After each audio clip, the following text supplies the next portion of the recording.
Potser us heu trobat en una situació semblant.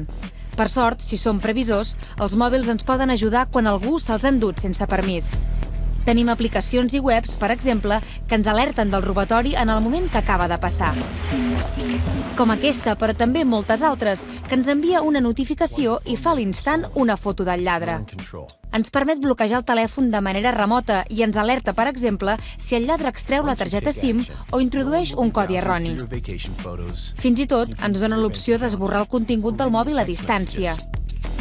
Com també ho fa Cerberus, una altra app molt utilitzada per rastrejar el dispositiu i netejar-ne el contingut. Però si el dubte que teniu és si us l'han robat o l'heu perdut i teniu un iPhone, el sistema d'iCloud us pot ajudar a trobar-lo. Podem accedir-hi a través de la seva app o des de la pàgina web. Automàticament ens localitza el telèfon al mapa i ens marca també on són la resta de dispositius d'Apple.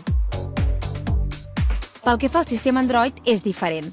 Cal accedir al nostre compte de Google, activar el gestor de dispositius i el servei ens geolocalitza el telèfon. Un cop aquí, tenim l'opció de trucar al mòbil, bloquejar-lo o esborrar-ne el contingut.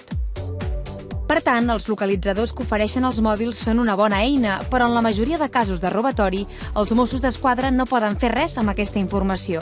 Les limitacions serien, per exemple, en cas de que el mòbil estigui localitzat, el dispositiu, en un bloc de pisos, on, per exemple, hi hagi moltíssima afluència de gent i, com tots sabem, el GPS té un marge d'error d'uns metres, a vegades no podríem determinar exactament a quin pis ens trobem o en quin bloc concret. Evidentment, tampoc podem entrar en un domicili si no tenim la certesa de que allà mateix està produint un delicte o s'acaba de produir.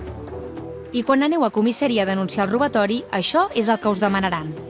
Ens demanaran el número d'e-mail, el número de sèrie del dispositiu, el model i, si pot ser, també la factura. D'aquesta manera nosaltres introduïm aquest telèfon en una base de dades que és d'àmbit Schengen, que és d'àmbit europeu, i qualsevol policia que identifiqui aquest dispositiu i introdueixi aquest codi a la nostra base de dades policial, doncs identificarem el legítim titular i el podrem retornar a les condicions en què el trobem. Hem de tenir en compte que l'objectiu del robatori del nostre telèfon no és únicament aconseguir el dispositiu, sinó que als lladres també els pot interessar el contingut del mòbil, com els contactes o les targetes SIM, per fer, per exemple, trucades a l'estranger.